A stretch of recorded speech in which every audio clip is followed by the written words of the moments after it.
जय हिंद। तो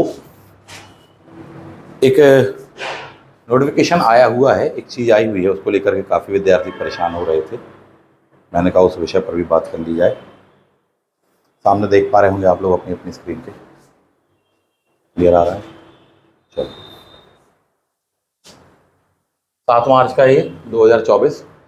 आप में से कई विद्यार्थियों को मैसेज आए ग्रुप में, आप लोग चर्चा कर रहे थे क्लास के ग्रुप में, और उसमें बार बार आप लोग बोल रहे थे क्या क्यों कैसा है और उस बारे में किस प्रकार से चीज़ें हो पाएंगी, है ना? था यही कि नहीं था? क्वेश्चन था ये, ग्रुप में भारी डिस्कशन मचा हुआ था क्लास के व्हाट्सएप ग्रुप पर।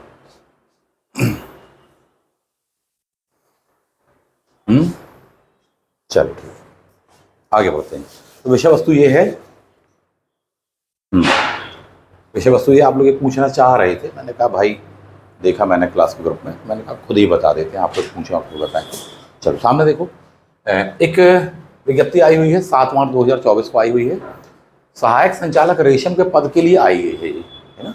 इसको आप अगर देखेंगे तो इसमें 2 पॉइंट बहुत ही महत्वपूर्ण हैं। कई विषय वस्तुओं को लेकर के चर्चाएं इसमें हुई हैं। 2 पॉइंट बहुत ही महत्वपूर्ण हैं। आप देखेंगे यहाँ पर कई लोगों को डिस्क्वालीफाई घोषित कर दिया गया है। 2 सबसे खास कारण जिसके कारण बाहर किया गया है। पहला कारण यह है कि शैक्षणिक अर्हता वाला, क्योंकि दूसरा कारण है आपका कि सर ऑफलाइन डॉक्यूमेंट भेजने की तिथि के पश्चात में हमारे पास में पहुँचे। ये 2 कारण, तो एक एक करके चर्चा करते हैं। सबसे पहले डॉक्यूमेंट वाली बात करके आपको दी गई होगी वहाँ पर, जब आप इसको देखेंगे तो ठीक। तो यहाँ पर क्या लिखा हुआ है? शैक्षणिक अर्हता वाली बात करके लिखी हुई है कि उपरोक्त पद की उम्मीदवारी विज्ञापन अनुसार शैक्षणिक अर्हता धारित नहीं होने से निरस्त की जाती है। ये किसके लिए है? ये रेशम वाला जो है ना, उसके लिए है। सहायक संचालक रेशम उद्योग, ये उसके लिए है, ठीक। हथकरघा वाले के लिए नहीं आया है ये। सबसे पहली चीज़ इस बात को समझ लें, नहीं तो अपन समझ रहे हो कि हथकरघा वाला के लिए आया हुआ है। ये आया हुआ आपके लिए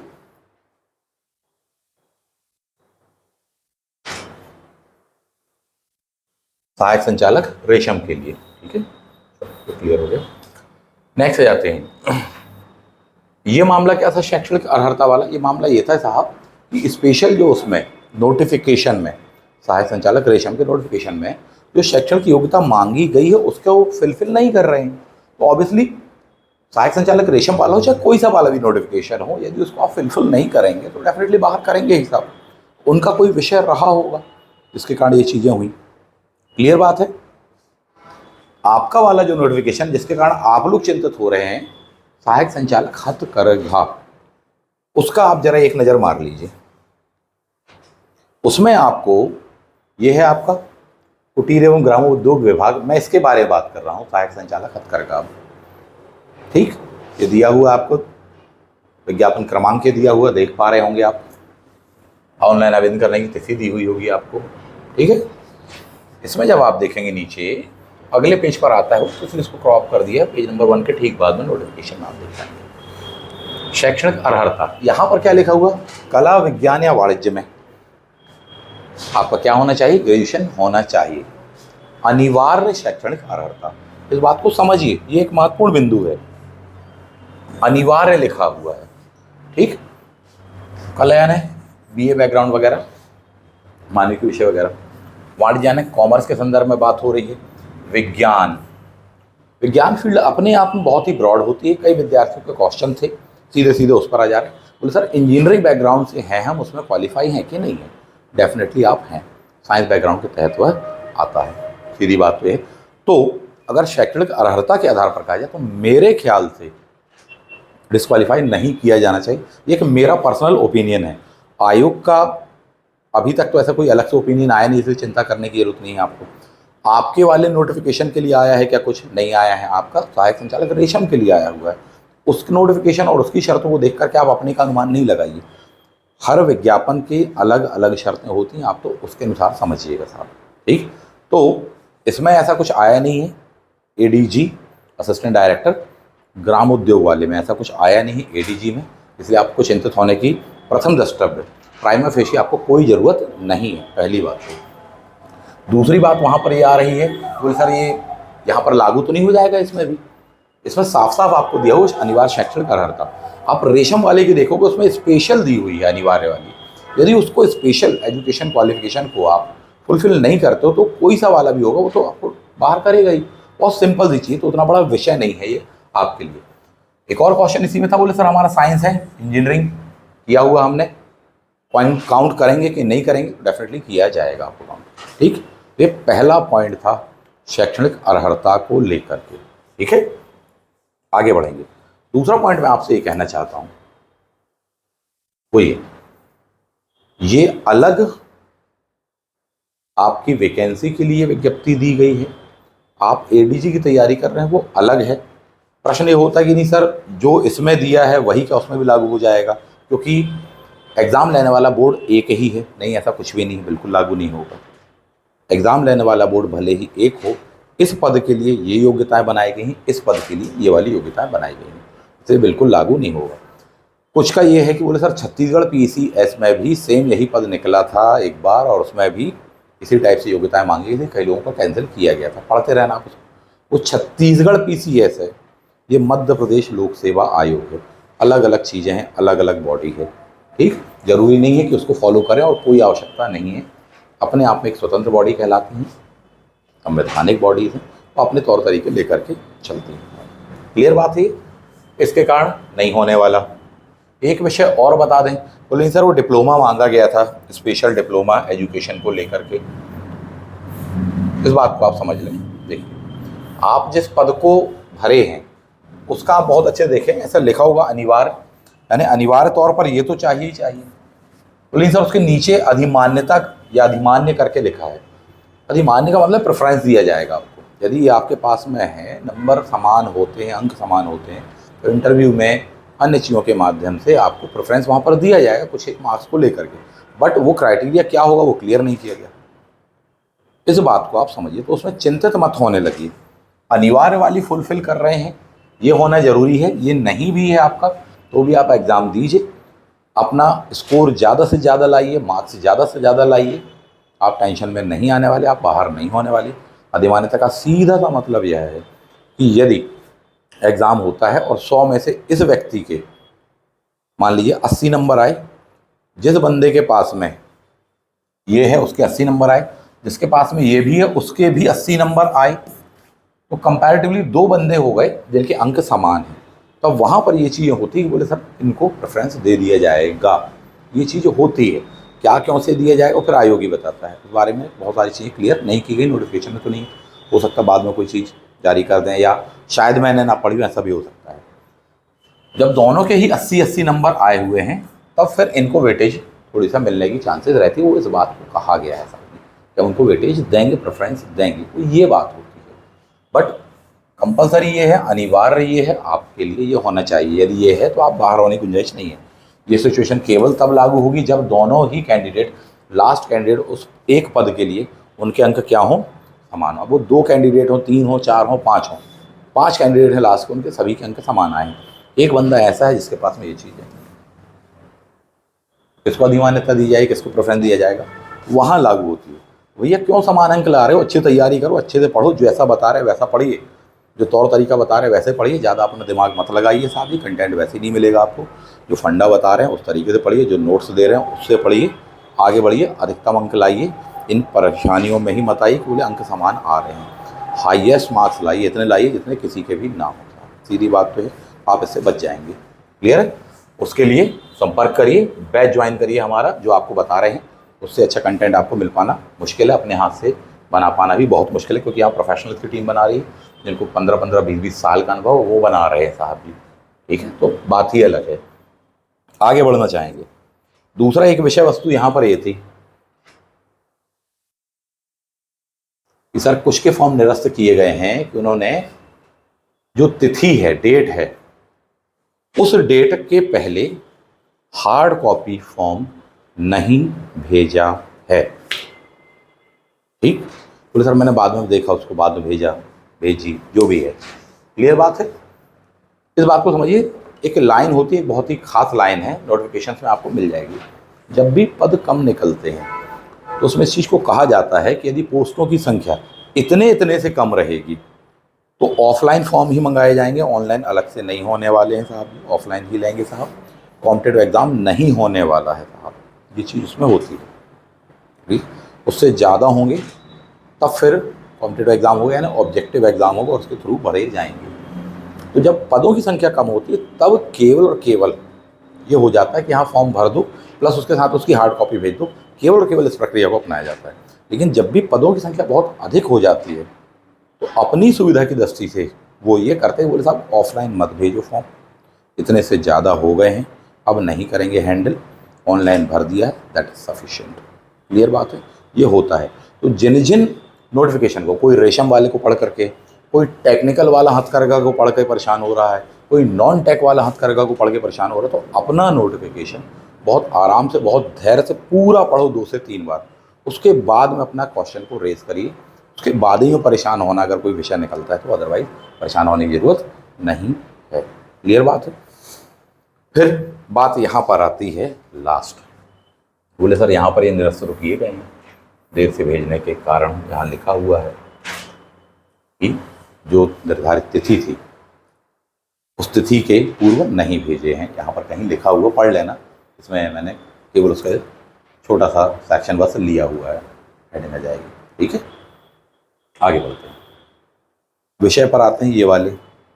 सर लेकिन इसमें तो कहा गया है, क्लियर, ये है आपका कुटीर एवं ग्रामोद्योग विभाग। मैंने इसके पहले के भी वीडियोस में ये वाली बात कही थी, प्लस पिछले वीडियो में आप जा कर के देखिए, आज से 10 दिन पुराने वीडियो है समथिंग के आसपास में, तब भी मैंने इस पॉइंट को मार्क आउट किया था। कमेंट बॉक्स में मैंने लिखा हुआ था कि साहब नोटिफिकेशन में जाकर के पढ़ना इन 2 बातों को। पहला ये क्या लिखा हुआ है आपको, आयोग कार्यालय में अभिलेख सहित आवेदन पत्र जमा करने की अंतिम तिथि क्या है, ये वाली है, ऐसा करके लिखा होगा। क्लियर बात है। बोले 3 अगस्त 2023 के पहले अभिलेख सहित आपको पूरा अपना एप्लीकेशन भेजना है। शुरुआत में किसी को मालूम नहीं था कि इसमें कितने फॉर्म आएंगे, आ गए हैं काफ़ी, कितने ये भी जानना चाहोगे, बता देते हैं। एग्जैक्टली इन्फॉर्मेशन किसी के पास में अभी नहीं है, वो रिवील नहीं की गई है ऑफिशियल वे में, एक अनुमान है मोटे तौर पर कि इस वाले पद में कितने आए हैं, लगभग 4,500-5 हज़ार के आसपास लगभग, ऐसा सुना हुआ है, ये कोई ऑफिशियल नहीं है, ठीक है। तो क्वेश्चन पे क्वेश्चन निकलते हैं, एकदम से आगे तो बात कर दी। दूसरा पॉइंट यहाँ जाइए, आवेदन भेजने थे, ठीक है, बोले नहीं भेजे, क्या निरस्त होगा, ये वाली लाइन गौर से पढ़ो जरा, इस लाइन को पढ़ो। वहाँ क्या लिखा, आवेदन पत्र जमा करने की अंतिम तिथि, यहाँ क्या लिखा है, आवेदन पत्र केवल ऑनलाइन स्वीकार किए जाएंगे। आवेदन पत्र दिनांक 28/6 दोपहर 12 बजे से दिनांक 27/7/2023 दोपहर 12 बजे तक, ये ऑफिशियल वेबसाइट दी हैं, इन पर भरे जा सकते हैं। तो ये दोनों लाइनें एक दूसरे से अपोजिट नहीं आ रही हैं, ठीक, आ रही हैं, बहुत सीधी सी बात है। इसका लाभ मिल जाएगा आप लोगों को, बहुत सारी बातें इस पर हो सकती हैं, पर आपके काम की बात यह है कि जिन्होंने डिले भेजा है, देर से भेजा है, उनको इसका लाभ मिल जाएगा, ठीक। चाहे खुद आयोग कंसीडर कर ले, चाहे विद्यार्थी कोर्ट जाके निवेदन कर लें, मिल जाएगा। क्यों मिल जाएगा, क्योंकि ये 2 लाइनें जो लिखी हुई हैं वो अपने आप में कंट्राडिक्टरी हैं, एक दूसरे के अपोजिट में आ रही हैं। आगे और भी पढ़ोगे तो एक लाइन आएगी, बोले 500 से कम फॉर्म होने पर ऐसी ऐसी प्रक्रिया अपनाएगी, वो इससे ज़्यादा आवेदन होने पर ऐसे, जो बात मैंने आपको बताई उसके लिए होती है। वैसे ही ज़्यादा हो रहे हैं अभी तो आवेदन, ठीक है, वैसे ही बेरोजगारी का आलम है, कंपटीशन बहुत टफ है साहब, ठीक। ऑनलाइन अप्लाई किया है, मेरे ख्याल से कोई दिक्कत नहीं होनी चाहिए। जिनने भेज दिया बहुत अच्छी बात है, जिनने नहीं भेजा है तो मेरे ख्याल से रिजेक्ट नहीं होना चाहिए। एक अपना अनुमान बता रहा हूँ, एक अपना ओपिनियन दे रहा हूँ, ये नहीं बोले सर आपने कहा था नहीं होगा, हो गया हमारा, हो भी सकता है, ठीक, पर नहीं होना चाहिए जनरली वे में। दूसरा पॉइंट ये है कि अगर हो भी जाए उसके बाद में आपके पास में विकल्प बचा हुआ है, आप जवाब दे सकते हैं कि इनको पढ़ा तो कन्फ्यूज़न हो गया, फ़ोन भी किया था आपने तो फ़ोन नहीं उठा वहाँ पर, पत्र व्यवहार किया था, पत्र भेजा था, जवाब नहीं मिल पाए, बहुत सारी चीज़ें आपके पास में होती हैं साथ ही। ठीक है, वो पॉइंट सब बाद में मायने रखते हैं, बहुत मामूली थी। और अभी वैसे ही जो हियरिंग चल रही है तो आप लोगों ने देखा होगा चीज़ों के बारे में। क्लियर है? तो ये अलग अलग बातें हैं, अलग अलग नोटिफिकेशन है, अलग अलग पदों के लिए। जो नोटिफिकेशन जिस पद के लिए निकला है वह उस पर लागू होगा, भले ही उसी बोर्ड के द्वारा किसी अन्य कॉम्पिटेटिव एग्जाम के लिए दूसरा नोटिफिकेशन निकाला गया तो उस पर लागू नहीं होगा। ऐसा होता है, बहुत सामान्य सी बात है। वह नोटिफिकेशन केवल और केवल उसके लिए ही है, उस पद के लिए ही, उस परीक्षा के लिए ही, उस पर ही लागू होगा वह डिसीजन, उससे संबंधित सारथी। ये ऐसा उसका स्वरूप होता है। Any doubt? अभी भी कोई प्रश्न हो तो आप उठा करके पूछ सकते हैं। कोई पूछना चाहेगा?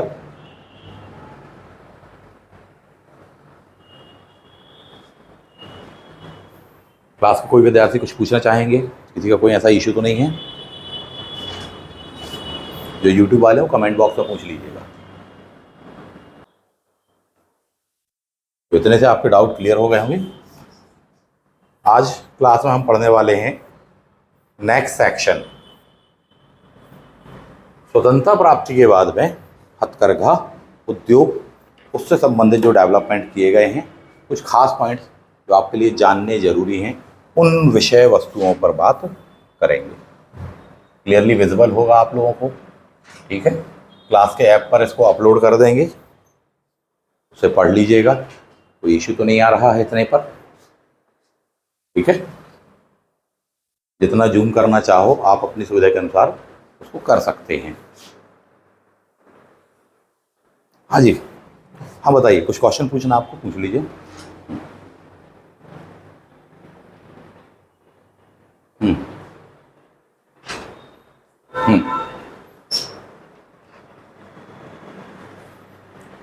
चलिए देखिए, 2 साल का उसमें अनुभव मांगा गया है। ये बात अभी मैंने बताई, शायद आप पहले क्लास में नहीं थे। इस चीज़ पर मैंने काफ़ी चर्चा करी। ये वाली लाइन को लेकर के बोल रहे हैं क्या आप?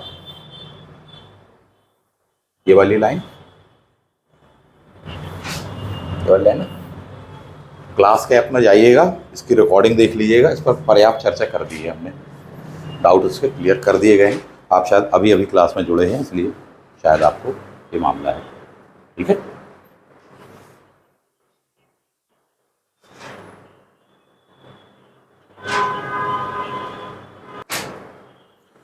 आपका जो अगला क्वेश्चन है वो ये है कि जो हथकरघा वाला निकला हुआ है, इसका तो अपन ने एजुकेशनल क्वालिफिकेशन देख लिया था अभी। ठीक है, एक और निकला हुआ था, वो टेक्निकल वाला था। ये नॉन टेक वाला है, इसको मैच कर लिया, वो टेक्निकल वाला था। इसका एजुकेशन क्वालिफिकेशन जो आपसे कहा गया, अनिवार्य शैक्षणिक अर्हता था, वो ये कही गई है। उसमें 12th प्लस 3 वर्ष का डिप्लोमा कहा गया, जब आप गौर से उसको देखेंगे तो। और वो अनिवार्य में है टेक्निकल वाले में, यानी वो होना ही चाहिए, तभी आप उस फॉर्म के लिए एलिजिबल हैं, अदरवाइज नहीं है। ठीक, जबकि इस वाले में ऐसा कुछ नहीं है। मुझे एग्जैक्टली तो फिगर याद नहीं है, बट फिर भी जहाँ तक बता पा रहा हूँ, आप देखिएगा MPPSC की ऑफिशियल वेबसाइट पर जाइएगा, उसमें से भी एडवर्टीजमेंट वाले सेक्शन पर जाइएगा। मेरे ख्याल से एक एडवर्टीजमेंट नंबर है 44 और एक है शायद 46। एक नॉन टेक वाला है और एक टेक वाला हथकरघे में। उसको देख लीजिएगा, आराम से उसको पढ़ लीजिएगा। तो जो टेक वाला है उसमें 3 इयर्स का एक्सपीरियंस आपसे कंपलसरी मांगा गया है। जिसने उसको भरा है, तो यदि वो अनुभव एक्सपीरियंस सर्टिफिकेट आपके पास में है, तो डिप्लोमा मांगा गया है, तभी आप उसके लिए एलिजिबल हैं, अदरवाइज बाहर कर दिए जाएंगे। बहुत सीधी सी बात है। इस वाले में ऐसा कुछ नहीं है, इस वाले की शैक्षणिक अर्हता में ऐसा कुछ भी नहीं है। हाँ, उस वाले में आपको डिप्लोमा एंड डिग्री दोनों में से कोई भी एक चीज़ होना टेक्निकल उस फील्ड में, उस रिलेवेंट में, एग्जैक्टली मुझे वो वर्ड याद नहीं आ रहे हैं, वो होना कंपलसरी है। ठीक है, वो वर्ड मुझे इसलिए याद नहीं क्योंकि मैंने काफ़ी समय पहले उसको पढ़ा था और बहुत अच्छे से पढ़ा था, और मैंने उस बारे में बताया भी था पुराने एक वीडियो में। उसमें अनिवार्य शैक्षणिक योग्यता में लिखा हुआ था हैंडलूम एंड टेक्सटाइल या ऑब्लिक टेक्सटाइल, ऐसा करके लिखा हुआ था कि 3 इयर्स का डिप्लोमा होना चाहिए। जिनके पास में वो है वही एलिजिबल, बाकी नहीं होने वाले, क्योंकि वो अनिवार्य शैक्षणिक अर्हता लिखी हुई है ना। ये वाला जो है इसमें नहीं है, इसमें सब हो जाएंगे ग्रेजुएट वाले।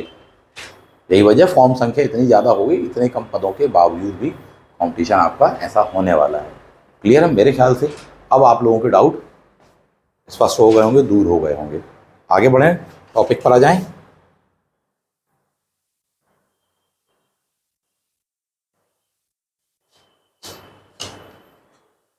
नॉन टेक वाले में लगभग कितने फॉर्म आए हैं मैंने पता ही नहीं किया, ठीक है।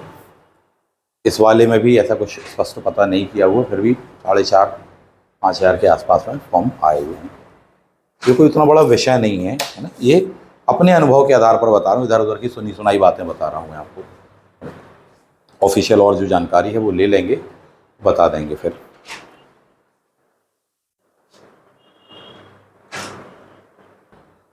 नॉन टेक वाला जो आपका निकला था हथकरघा का, उसमें एक लाइन लिखी होगी 500 फॉर्म्स वाली बात लिखी होगी। तो यदि वो होंगे 500 से कम होंगे, केवल और केवल क्या होने वाला, डायरेक्ट इंटरव्यू होने वाला था, ठीक है। रेशम वाले में यही हुआ है, ये बात को समझिए। अगर 500 से ज़्यादा होंगे तब आपका कॉम्पिटिटिव एग्ज़ाम होने वाला, उसके माध्यम से उसको भरा जाएगा, वो प्रक्रिया है, ठीक। पहली बात तो ये है। तो डिपेंड करता है कि कितने फॉर्म आए हैं, वो कौन बताएगा, ऑफिशियली आयोग ही बता सकता। तो वहाँ RTI लगाइए, वहाँ जानकारी लीजिए। पॉइंट नंबर 2, सिलेबस को लेकर के। सिलेबस तब होगा जब एग्ज़ाम होगा, फॉर्म के बाद की अगली स्टेज है। अब एग्ज़ाम मान लीजिए होता है, तो आयोग बताएगा कि सिलेबस क्या होगा। एक बीच में अभी विज्ञप्ति आई थी, कुछ दिन पहले ही आई थी, कि बोले सर अब 2024 की जो भी परीक्षा होंगी उसमें ये सिलेबस अनिवार्य रहेगा। तो 5 यूनिट MP GS वाली कॉमन है, वो अनिवार्य रहेंगी, परंतु वो किस पर लागू होंगे, जो अब आएंगे नोटिफिकेशन उन पर लागू होंगे। जो पहले आ गए हैं उनका क्या, जो पहले आ गए उनमें पहले से सिलेबस आया होगा, नहीं आया होगा तो आयोग के पास में यह विकल्प है कि भविष्य में कुछ दिनों बाद, कुछ महीनों के बाद में उस एग्ज़ाम को लेकर एक और वो जारी करेंगे सूचना, अधिसूचना या विज्ञप्ति, जो भी आप कहना चाहें। उसमें लिख करके दिया जाएगा आपको सब इस एग्ज़ाम में इस पैटर्न पर, यानी इस सिलेबस के अनुसार एग्ज़ाम होगा। जैसा आपके हथकरघा वाले में हुआ, नॉन टेक वाले में कि जून का नोटिफिकेशन है, जबकि दिसंबर जनवरी में उसका सिलेबस आया हुआ है कि इस फॉर्मेशन पर और इस सिलेबस के तहत यह एग्ज़ाम होने वाला है। सारी ये चीज़ आई है आपकी वहाँ पर। क्लियर बात है ये। आयोग बताएंगे आपको कि किस सिलेबस के अकॉर्डिंग वो एग्ज़ाम होने वाला है। सही इन्फॉर्मेशन फ़िलहाल में अभी वही दे सकते हैं, तो या फिर प्रयास करना होगा। तो हमने अभी ज़्यादा प्रयास उस दिशा में नहीं किया है। बहुत सीधी सी बात है। Any question?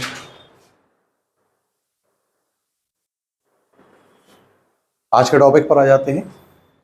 स्वतंत्रता प्राप्ति के पश्चात भारत में हथकरघा, ये जानना आपके लिए जरूरी है, करंट अफेयर से रिलेवेंट है, ये अपग्रेडेड कंटेंट है और इस पर से क्वेश्चन आने की संभावना है। साथ यूनिट नंबर 1 के तहत ही यह कवर होगा था, ठीक। आफ्टर इंडिपेंडेंस भारत सरकार के द्वारा इस सेक्टर को डेवलप करने के लिए विभिन्न प्रकार की योजनाएं चलाई गई, बहुत सारे बोर्ड बनाए गए, आयोग बनाए गए, ठीक है। KVIC आपने पढ़ लिया, सबसे पहला हथकरघा बोर्ड पढ़ा था 1948 वाला।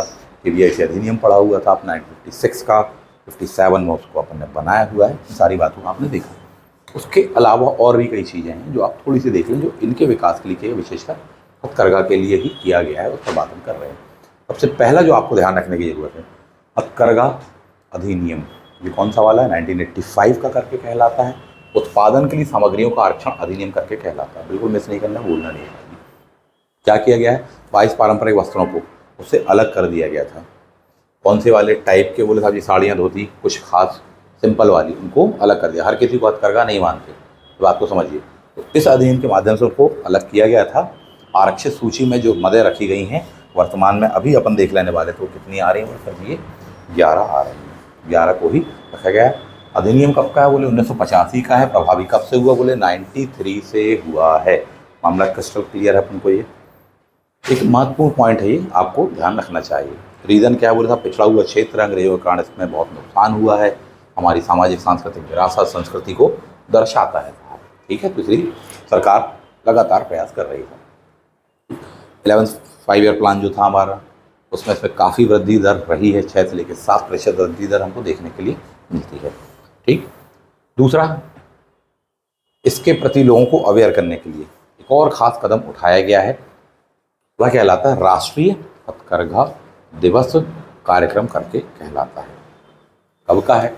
डेट आप देख पा रहे होंगे सामने, 7 अगस्त 7 अगस्त 2015 से प्रधानमंत्री माननीय श्री नरेंद्र मोदी जी के द्वारा इस चीज़ की घोषणा की गई थी 2015 में। तब से हम क्या मना रहे हैं? बोले सर जी राष्ट्रीय हथकरघा दिवस 7 अगस्त की तिथि को मना रहे हैं साहब। 7 अगस्त को ही क्यों मना रहे हैं? क्योंकि नेशनल मूवमेंट के दौरान आज़ादी की लड़ाई में इस डेट का बहुत महत्व रहा। एक आंदोलन कहलाता बहुत ही खास स्वदेशी आंदोलन, बंगाल विभाजन के विरोध में 7 अगस्त 1905 को स्वदेशी मूवमेंट शुरू हुआ था। भारतीय जो उद्योग थे, आत्मनिर्भर भारत की संकल्पना पर वह आधारित था, स्वदेशी चीज़ों को अपनाइए उस पर यह आधारित था, इसीलिए 7 अगस्त की थीम को रखा गया। 1905 में 7 अगस्त को कहाँ से शुरुआत हुई थी? इसकी फर्स्ट बिगिनिंग कोलकाता के टाउन हॉल से हुई थी, औपचारिक रूप से। कहाँ पर? Town hall Kolkata. डेट क्या थी वो? 7 अगस्त। यह वो डेट थी 7 अगस्त वाली, उसको जीवंत रखने के लिए, हमारी समृद्धि, हमारी विरासत को दर्शाने के लिए हमने इसी तिथि को कौन सा दिवस घोषित किया है? राष्ट्रीय हथकरघा दिवस घोषित किया। बिल्कुल मिस नहीं करना था। क्लियर बात है? आंदोलन का उस जमाने में जो उद्देश्य था, आज भी हमारा उद्देश्य वही है। आंदोलन का क्या उद्देश्य था? घरेलू उत्पादों को और उत्पादन इकाइयों को पुनर्जीवित करना, जो कि अंग्रेजों के काल में मृत अवस्था पर प्राय पहुंच गई थी या लगभग उस स्थिति में आ गई थी। इस उद्देश्य से हमने ये स्वदेशी आंदोलन शुरू किया था। उस तिथि को यादगार बनाने के लिए हमने 7 अगस्त को यह तिथि घोषित की है, राष्ट्रीय दिवस घोषित किया है। तो आपसे सिंपल सा क्वेश्चन पूछा जाएगा, राष्ट्रीय हथकरघा दिवस कब मनाया जाता है? ध्यान रखना। क्लियर? प्रति वर्ष मनाया जा रहा है साहब जी। बिगिनिंग हुई है कब से? 2015 से हुई है। किसने की है? श्री मोदी जी के द्वारा की गई है। स्वदेशी आंदोलन की स्मृति में की गई है, बिल्कुल नहीं भूलना। तो पहली बार की थी उन्होंने कहाँ से शुरुआत की? तो चेन्नई से शुरुआत की थी। कहाँ से शुरुआत की थी? चेन्नई से शुरुआत की थी साहब जी, इस बात को ध्यान रखना। और उसी समय उन्होंने 5F का फॉर्मूला भी उसमें दिया था। 5F, ठीक? Farm to fibre, fibre to fabric, fabric to fashion, fashion to foreign, ये आपको दिए हुए थे साहब। क्लियर बात है? एक के बाद एक स्टेपिंग हमको ये करना है और उसको डेवलप करना है। ये उन्होंने के द्वारा दिया गया था और कहीं ना कहीं इस दिशा में काफ़ी काम हुआ है, गति पकड़ी है, विकास हुआ है। क्लियर है? प्रतिवर्ष मना रहे, 2015 को बनाया, 16 को बनाया। आपके लिए जानना जरूरी है लेटेस्ट वाला, उससे संबंधित जो डेटा है वो आप ध्यान रखना, उसको मिस नहीं कर देना। लेटेस्ट वाला 7 अगस्त 2023 को मनाया गया है। पॉइंट नंबर 1 देख पा रहे होंगे, ठीक है? बिल्कुल शॉर्ट में, ब्रीफ में उस चीज़ को मैं आपको बता रहा हूँ। नोट से आपको क्लास के ऐप पर मिल जाएगा, उससे पढ़ लेना और शॉर्ट्स में बनाते चलना। पर मेरा सजेशन यह है कि बाद में पढ़ोगे उसकी बजाय अभी ही जो मैं आपको बता रहा हूँ उसके अति महत्वपूर्ण जो बिंदु हैं उनको आपको बताते चल रहा हूँ, उसको अभी नोट डाउन करते चलिए, वो बेस्ट रहेगा। नोट्स पढ़ने का विकल्प तो आपके पास में खुला ही हुआ है जब तक हमने ऐप में उसको ओपन करके रखा है। हाँ, वहाँ डाउनलोड नहीं हो गई, बात पहले ध्यान रखना। आगे बढ़ते हैं। राष्ट्रीय हथकरघा दिवस 2023, ठीक? सबसे पहली चीज होने वाली है थीम। सबसे पहली चीज थीम क्या थी आपकी? सतत फैशन के लिए हथकरघा, हैंडलूम्स फॉर सस्टेनेबल फैशन, ये उसकी थीम थी 2023 की, महत्वपूर्ण है। पॉइंट नंबर 1, ये थीम बिल्कुल नहीं भूलना, 2023 वाली थीम आपको नहीं भूलना है। पॉइंट नंबर 2, कौन से नंबर का था? कौन से नंबर का था? 2015 वाला पहले नंबर का, 16 वाला दूसरे नंबर का, 17 वाला तीसरा, 18 चौथा, 19 पाँचवा, 20 छठवा, 21 सातवां, 22 आठवां, 23 नौवां, ठीक? इस पॉइंट को नहीं भूलना, नोट डाउन कर लेना साहब यहाँ पर। ये 3 क्वेश्चन आने की संभावना है, ठीक है?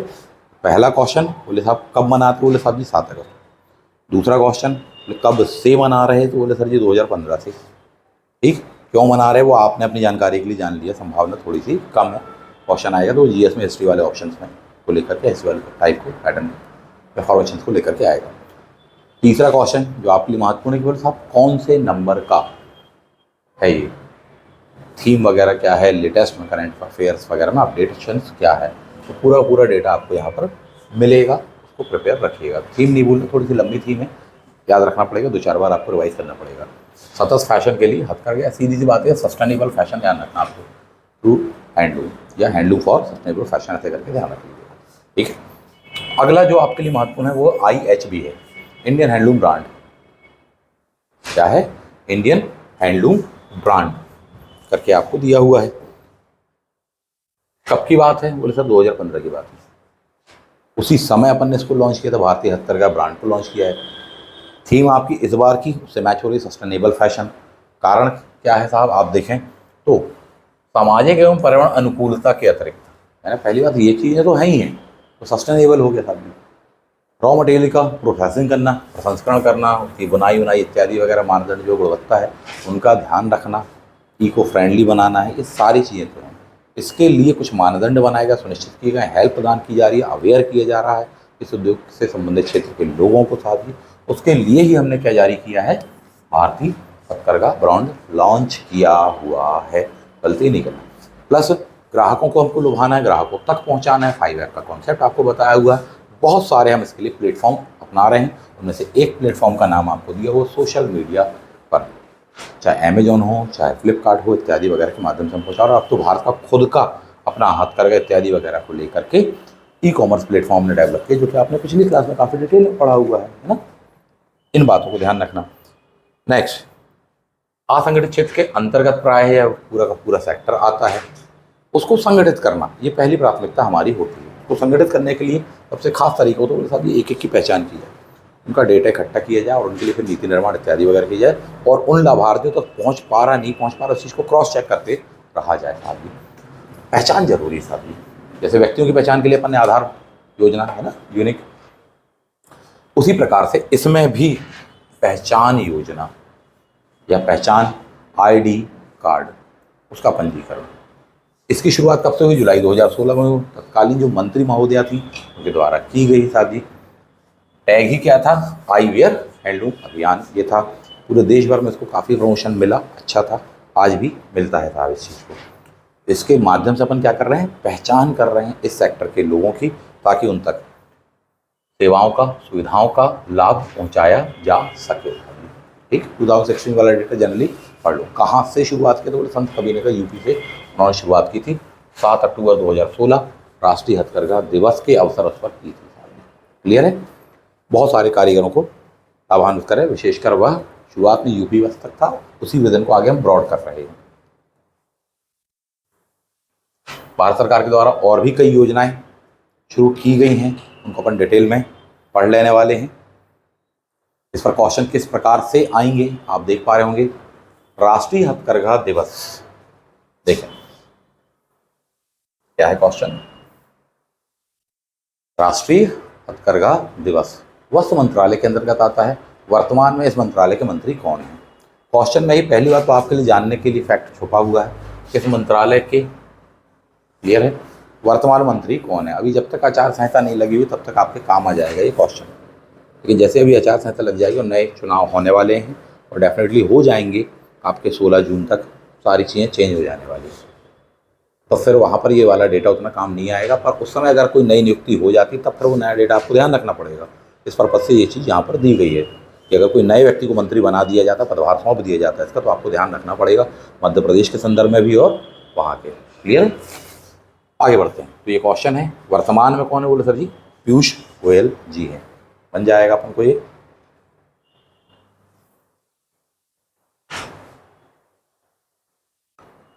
हथकरघा को ग्लोबल लेवल पर प्रमोट करने के लिए हम कई प्रोत्साहन पैकेज लेकर के आए हुए हैं। गवर्नमेंट के द्वारा इसमें बहुत लोन भी प्रोवाइड किया जा रहा है, पंजीकरण किया जा रहा है, सारा आपको डेटा दिया हुआ है, आप इसको पढ़ सकते हैं। एक अगली जो चीज़ आपके लिए जानने के लिए महत्वपूर्ण है, तो क्या है? हथकरघा मार्क तथा हथकरघा मार्क योजना। पॉइंट नंबर 1, हथकरघा मार्क क्या है? ये है हैंडलूम मार्क, इसको अच्छे से पहचान लीजिए। ठीक, एक लोगो है, क्योंकि जितने भी हथकरघा के उत्पाद होंगे उन पर सुला जाएगा। जो हथकरघा के उत्पाद नहीं होंगे उन पर नहीं लगा सकते, कार्रवाई होगी। हथकरघा के उत्पाद का मतलब हाथ से बने हैं। नॉन हथकरघा का मतलब है, नॉन हैंडलूम का मतलब बोले हाथ से नहीं बने, मशीन से बने हुए हैं। उस चीज़ के लिए इसको जारी किया गया है। जैसे ही सोने के लिए होता ना हॉल मार्क, बोले साहब यहाँ पर क्या है? बोले हैंडलूम मार्क। तो खरीदार को यह गारंटी देता है उत्पाद कैसे बना हुआ है, बोले सर कि हाथ से, ना कि मशीन से। क्लियर है? उसका लोगो यह है, इस बात को ध्यान रखना। लाइन से गई हुई है, कितनी क्या लाइन है, बोले सर जी 4-4 लाइनें हैं, ठीक है, आपस में काट रही हैं, ऐसा लोगो बनाते हैं। किसके द्वारा यह लोगो डिज़ाइन किया गया है? National institute of design Ahmedabad के द्वारा इस लोगो को डिज़ाइन किया गया है। बेसिक सी चीज़ें हैं, महत्वपूर्ण हैं, बनना चाहिए। इससे रिलेवेंट करके क्वेश्चन को बना दिया जाएगा, फॉर्म किया जाएगा, आपको तैयार करना पड़ेगा। ठीक, आगे बढ़ेंगे। हथकरघा मार्ग योजना, बोले सर जी 2006 से शुरू की गई योजना है। ठीक है, ब्रांडिंग करना है, उनकी जानकारी देना है, सुरक्षा प्रदान करना है साथ ही। क्लियर है? हमारी परंपरा संस्कृति का प्रतीक है, इन बातों से आप परिचित हैं। वीवर ऐप के बारे में भी आप जान लीजिए।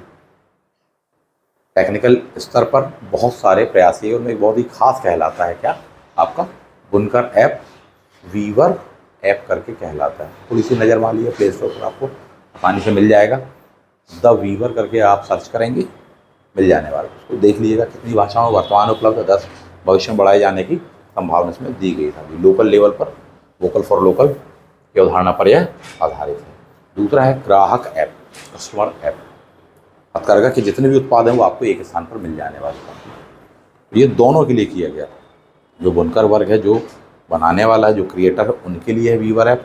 जो यूज़र हैं, जो परचेज़ करना चाहते हैं, उनके लिए ये आपको देखने के लिए मिलेगा। मामला क्रिस्टल क्लियर है। हैंडलूम मार्क करके आपने पढ़ लिया, ठीक, उसका भी ऐप एक आया है, प्लस उसका एक पोर्टल भी गवर्नमेंट के द्वारा डेवलप किया गया है। क्लियर है? इंडिया हैंडलूम ब्रांड आपको बताया, जो कब से क्या कैसा शुरू किया गया, उसको और प्रमोट कर रहे हैं अपन। ठीक है, अब इसके पश्चात में हम पढ़ने वाले हैं मध्य प्रदेश में राष्ट्रीय हथकरघा विकास कार्यक्रम आपको दिया हुआ है। प्रमुख योजनाएं दी हैं, 2015 से शुरू की गई, 6% रियायती ब्याज पर। अब इसके पश्चात में अपन पढ़ने वाले हैं मध्य प्रदेश के संदर्भ में जो जो चीज़ें, ई कॉमर्स वगैरह पिछली क्लास में बता चुके हैं। मध्य प्रदेश में जो जो आपको उत्पाद दिए गए हैं उन पर डिटेल में हमको पढ़ना है, पूरी उसकी जानकारी, चाहे महेश्वरी हो, महेश्वरी साड़ियाँ हों, चंदेरी हों, बाग प्रिंटिंग वगैरह, जितना आपको सिलेबस में दिया गया है, उन सब विषयों को अपन एक एक करके अगली क्लास में तैयार करेंगे। जनरली ये पढ़ने का है, योजनाएं कुछ खास ये सिलेबस में मेंशन नहीं, बट मे भी उससे रिलेट करके क्वेश्चन आ सकता है, इसलिए आपको यहाँ पर ये दिया गया। इसको पढ़ बस लेना। मेरा सजेशन ये है, आपको कहाँ मिलेगा, ये ऐप पर मिलने वाला है। इसके पश्चात में क्या करने वाले हैं अगली क्लास में, कल की क्लास में जो होने वाली है, मध्य प्रदेश के जितने उत्पाद हैं उनको अपन को पढ़ना है, एक एक का फैक्ट तैयार करना है, उसमें गलती नहीं करना है, आपको इस बात के लिए तैयार है। क्लियर है? कोई क्वेश्चन किसी को पूछना हो तो पूछ सकते हैं। बता चुका हूँ किस प्रकार से क्वेश्चन इसमें फॉर्म किए जाएंगे, उसकी जानकारी आपको मिल चुकी है। Any doubt?